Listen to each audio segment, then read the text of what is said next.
नमस्कार। अपना उत्तराखंड के इस वक्त के बुलेटिन के साथ हाजिर हूं मैं अनुपम। प्रदेश की हर छोटी बड़ी खबरों को लेकर। लैंसडाउन के रिखड़ी खाल में गुलदार का आतंक बना हुआ है। देर शाम एक 6 साल के बच्चे को गुलदार उठाकर ले गया। गुलदार घर के अंदर से बच्चे को मां के सामने से खींचकर जंगल में ले गया है। काफी देर तक ग्रामीण और पुलिस बच्चे की तलाश में जुटी रही। बच्चे की मां रक्षाबंधन में अपने भाई को राखी बांधने के लिए अपने मायके आई हुई थी। मामला रिखड़ी खाल क्षेत्र के कोटा गांव का है। वहीं मामले में दुख जताते हुए लैंसडाउन के विधायक दिलीप रावत का कहना है कि सरकार को इस मामले को गंभीरता से लेना चाहिए। देखिए, विकासखंड रिखड़ी खाल के ग्राम कोटा में एक 6 वर्षीय बच्चे को जो है कमरे से मां के सामने से बाघ ले गया। ये बड़ी दुखदपूर्ण घटना है और निश्चित रूप से हम पर्वतीय क्षेत्र के लोग बड़े त्रासदी से झेल रहे हैं। वन अधिनियम से हमारे विकास कार्य रुके पड़े हैं, ऊपर से हमको वन्य जीवों का खतरा है और हमारे बच्चों को जो निवाला बना रहे हैं। तो ये बड़ा दुर्भाग्यपूर्ण है और पूरी सरकार को, पूरे उत्तराखंड के लोगों को इसके बारे में बहुत चिंतन करना चाहिए। और बातचीत करने के लिए लैंसडाउन से हमारे संवाददाता अनुपम भारद्वाज हमारे साथ जुड़ रहे हैं। अनुपम, कब की ये घटना और क्या निकलकर अब तक सामने आया है? देखिए, देर शाम की घटना है और जिस तरीके से आज राखी का त्योहार है और जो बच्चे की मां है वो अपने भाई को राखी बांधने के लिए अपने मायके आई हुई थी और सभी घर के अंदर बैठे हुए थे। इस दौरान जो गुलदार था वो घर के अंदर तक आ धमका और जो बच्चे पे सीधे हमला किया और बच्चे को उसकी मां के सामने जो परिवार था उसके सामने से उठा के सीधे जंगल की ओर भाग चले गया। और उसके बाद से जो ग्रामीण है, पूरा परिवार है, उसके बाद फॉरेस्ट की टीमें भी, पुलिस की टीमें भी मौके पे आ चुकी हैं। लेकिन जो घना कोहरा भी लगा हुआ है क्योंकि बारिश थोड़ी देर पहले हुई थी। इसके बाद से जो छानबीन है वो करने में दिक्कतें आ रही है, परेशानी हो रही है और जंगल के अंदर इस समय गुलदार की तलाश की जा रही है कि बच्चे जीवित है या नहीं है, इसका भी अभी तक कुछ पता नहीं चल पा रहा है। लेकिन जिस तरीके से गुलदार झपट्टा मार के ले गया वो एक बड़ी दुखद घटना है और उसके बाद से जो तलाशी अभियान है वो लगातार जारी है। ग्रामीण लगातार जगह जगह टीमें बनाकर ढूंढ रहे हैं कि किसी तरीके से बच्चे अगर नहीं है तो उसका शव भी बरामद हो, लेकिन अभी तक किसी तरीके से कोई सूचना नहीं मिल पाई है। घना कोहरा भी लगा हुआ है, लोग परेशान हैं और जिस तरीके से अंधेरा चारों तरफ छाया हुआ है, घना जंगल है, वहां पे टीमें तलाश रही है। तो लेकिन अभी तक फिलहाल किसी तरीके से ऐसे कोई सूचना नहीं है। बहुत बहुत शुक्रिया आपका बातचीत करने के लिए और तमाम अपडेट्स देने के लिए। पिथौरागढ़ में मुंशियारी रोड में भारी लैंडस्लाइड हुआ है। थल मुंशियारी रोड 15 घंटों के बाद बड़ी मुश्किल से छोटी गाड़ियों के लिए खुल पाई थी। ये फिर एक बार नया बस्ती के पास इस रोड में पहाड़ी से भारी लैंडस्लाइड हुआ है। पहाड़ी से गिरे भारी बोल्डर्स से रोड पूरी तरह फट गई है। रोड के बंद होने से बॉर्डर तहसील मुंशियारी सहित दर्जनों गांव का संपर्क पूरी तरह से कट गया है। इस साल बरसात में थल मुंशियारी रोड में लोगों को काफी दिक्कतें उठानी पड़ रही हैं।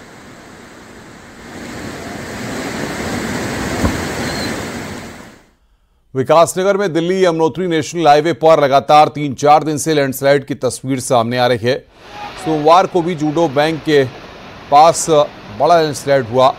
इसमें पल भर में पूरा पहाड़ ही धराशायी हो गया और हजारों टन मलबा आ गया। भारी लैंडस्लाइड की वजह से नेशनल हाईवे बंद हो गया है, जिसे खोलने का काम पीडब्ल्यूडी कर रहा है।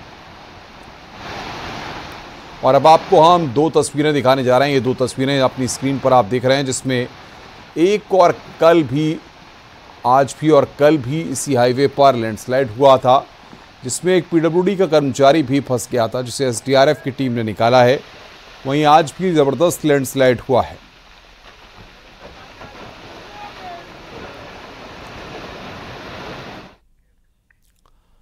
मानसून के दौरान भारी बारिश की वजह से मैदान से लेकर पहाड़ तक लोगों की मुश्किलें बढ़ गई हैं। इंसानों के साथ साथ पालतू मवेशी भी कुदरत की इस मार को झेल रहे हैं। चक्राता के सहिया में कई गाय उफंती नदी को पार करने की कोशिश कर रही हैं। मवेशियों को भी इन लहरों को पार करने में काफी दिक्कतें हो रही हैं, क्योंकि जगह जगह ऊपर से बड़े बड़े पत्थर आ रहे हैं और जहाँ से उनको बहुत आसरा मिलता है वहाँ पे उनको बड़ा खतरा बना हुआ है और पशु इधर उधर भटक रहे हैं।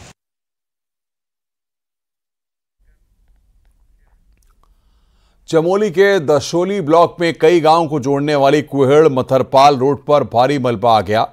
बारिश के चलते आए मलबे से रोड बंद हो गई। रोड बंद होने से 6 से ज्यादा गांवों का संपर्क कट गया है। तस्वीरों में भी देखा जा सकता है कि मलबे से साथ बड़ी संख्या में बोल्डर भी बहकर आ रहे हैं।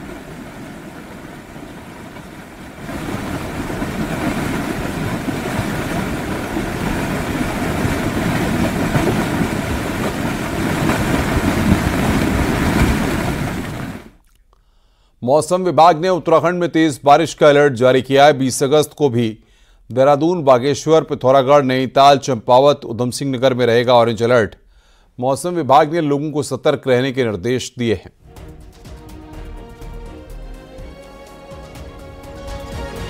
तारीख में भी देखेंगे आप, जो भारी से बहुत भारी वर्षा है उसमें देहरादून है, बागेश्वर है और इसी तरह आपका जो है पिथौरागढ़ डिस्ट्रिक्ट है और साथ ही जो लोअर कुमाऊं रीजन के डिस्ट्रिक्ट है जिनमें कि नैनीताल है, चंपावत है, उधम सिंह नगर है, उनमें भी भारी से बहुत भारी वर्षा की कल संभावना है। तो 4 से 5 डिस्ट्रिक्ट में इस तरह की एक्टिविटी है और बाकी जो डिस्ट्रिक्ट है उनमें भी जो भारी वर्षा है इक्का दुक्का वो और डिस्ट्रिक्ट में भी मिलेगी।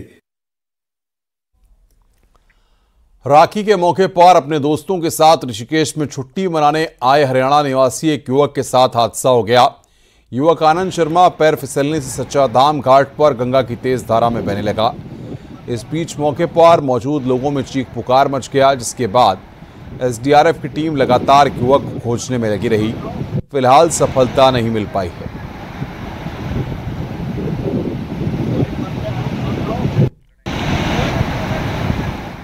विकासनगर के लाघा चौक पर एक बड़ा विवाद हो गया। यहां सड़क पर जाम के बीच एक स्थानीय युवक ने अपनी गाड़ी गलत साइड से निकालने की कोशिश की तो हरिद्वार से सैया जा रही रोडवेज बस के ड्राइवर से युवक की झड़प हो गई।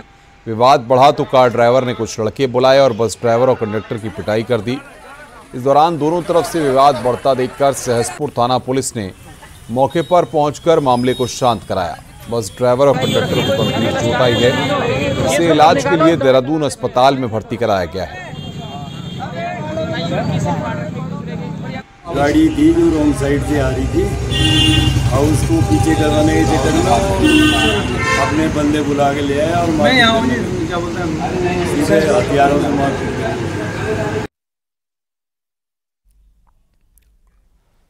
रामनगर में वन दरोगा और बीट सहायक की नशेड़ी युवकों ने जमकर पिटाई कर दी। पिटाई का वीडियो भी वायरल हो रहा है। दिचौरी रेंज में तैनात वन दरोगा विजेंद्र चौहान और बीट सहायक प्रदीप आर्या को शराब के नशे में 2 युवकों ने बुरी तरह पीट दिया। वन कर्मियों का कसूर इतना था कि उन्होंने रिजर्व फॉरेस्ट में पार्टी कर रहे इन युवकों को वहां से जाने को कहा था।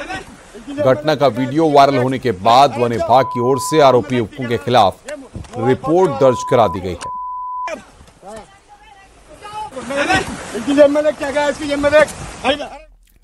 रविवार को हुई सहायक शिक्षक भर्ती परीक्षा में धांधली करने पहुंचे 2 मुन्ना भाइयों को उत्तराखंड एसटीएफ ने हरिद्वार से गिरफ्तार किया।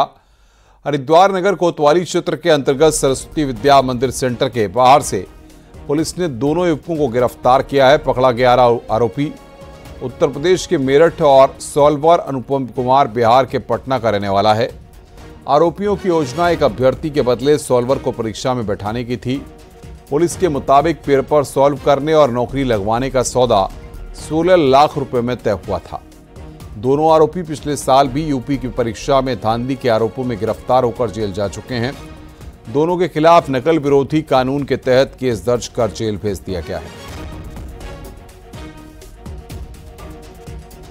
उस पर आगे कार्रवाई करते हुए हमारे द्वारा 2 लोगों को हरिद्वार से गिरफ्तार किया गया है। इनमें से एक व्यक्ति जो कि सॉल्वर है, जो कि पटना का रहने वाला है, और दूसरा जो व्यक्ति मिडिल मैन है वो मेरठ का रहने वाला है। दोनों का पूर्व में आपराधिक इतिहास भी रहा है।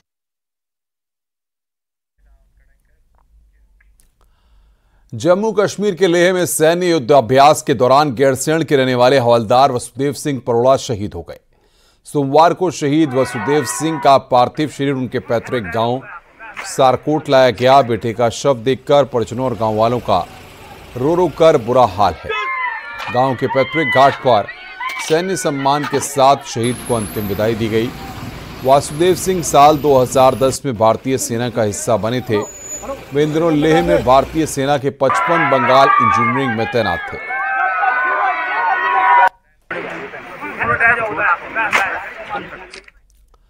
खटीमा में सीएम धामी ने अपने आवास पर अपने परिवार के साथ रक्षाबंधन मनाया और बहनों ने मुख्यमंत्री को राखी बांधी और उनको आशीर्वाद दिया।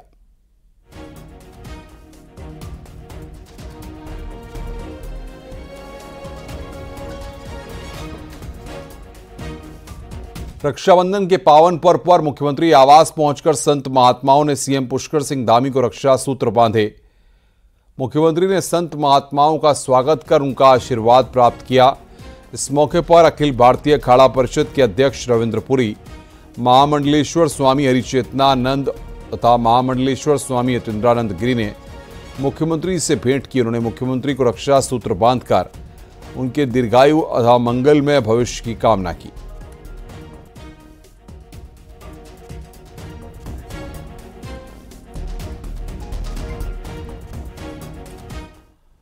रक्षाबंधन के मौके पर उत्तराखंड पुलिस की महिला कर्मियों ने कैबिनेट मंत्री गणेश जोशी को राखी बांधकर उनके दीर्घायु की कामना की। महिला पुलिस कर्मियों ने उन्हें तिलक लगाया और मिठाई खिलाई। कैबिनेट मंत्री गणेश जोशी ने पुलिस की बहनों को उपहार भी भेंट किए।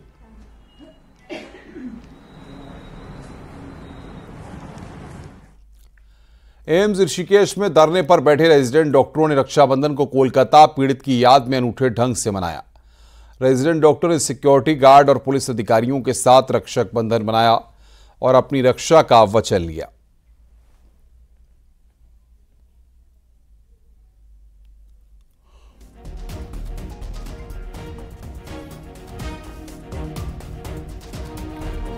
उत्तरकाशी में सोमवार को रक्षाबंधन के पावन पर्व पर संस्कृत महाविद्यालय में आचार्यों ने ऋषि कुमारों का सामूहिक यज्ञोपवीत संस्कार कराया। विद्यालय परिसर स्थित मंदिर में हवन यज्ञ आदि धार्मिक अनुष्ठान भी किया गया। इस दौरान संस्कृत महाविद्यालय के छात्रों द्वारा शोभा यात्रा निकाली गई। महाविद्यालय में विशेष धार्मिक अनुष्ठान और वैदिक मंत्रोच्चार के साथ 100 ऋषि कुमारों का यज्ञोपवीत संस्कार किया गया। इसके बाद उन्होंने ऋषि कुमारों को जनेऊ के नियम और उपाय बताए गए।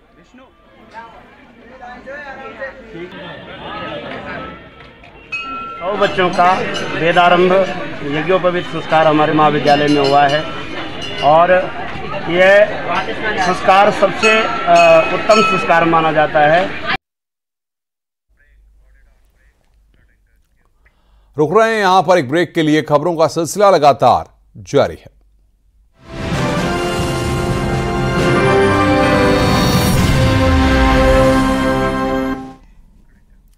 कोलकाता में हुए डॉक्टर के साथ हुए रेप और हत्या के मामले में पूरे देश में प्रदर्शन हो रहे हैं। लोग सड़कों पर उतरकर दोषियों के खिलाफ कार्रवाई की मांग कर रहे हैं। तो वहीं कांग्रेस प्रदेश अध्यक्ष करण मारा ने प्रदेश में महिलाओं के साथ हो रहे दुराचार और कुकृत्यों को लेकर रानीखेत में गांधी चौक में 1 घंटे का मौन उपवास रखा। मौन उपवास पर बैठने के लिए करण मारा को महिलाओं ने राखी बांधी।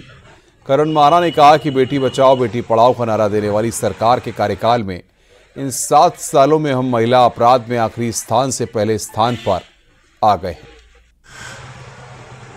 और ये देवभूमि शर्मसार हो रही है। रोज नित्य नए ऐसे मामले सामने आ रहे हैं। इसलिए आज राखी के इस त्योहार में बहन जिस दिन रक्षा सूत्र भाई को बांधती है, उस दिन मैंने आह्वान किया अपने सभी नेताओं से, अपने सीनियर्स से कि वो जहां भी हैं वहां आज 1 घंटे का मौन उपवास रखें, ताकि हम बेटियों को ये संदेश दे सकें कि हम सब उनकी सुरक्षा के लिए साथ खड़े हैं। एक अधिकारी और 7 पदों की जिम्मेदारी, ये बात आईएएस विनय शंकर पांडे पर फिट बैठती है, जिन्हें शनिवार को 3 और नई जिम्मेदारी का आदेश जारी हुआ। पहले से सचिव उद्योग विनय शंकर पांडे को अब महानिदेशक उद्योग और सिडकुल में मैनेजिंग डायरेक्टर की जिम्मेदारी भी सौंपी गई है। वहीं उन्हें खाद्य ग्राम उद्योग में मुख्य कार्यपालक अधिकारी भी बनाया गया है, जबकि वो पहले से ही गढ़वाल कमिश्नर, इन्वेस्टमेंट कमिश्नर और सचिव मुख्यमंत्री की बड़ी जिम्मेदारी निभा रहे हैं। इसके साथ केदारनाथ आपदा में वहां पुनर्निर्माण और राहत काम का नोडल अफसर भी विनय शंकर पांडे को ही बनाया गया है।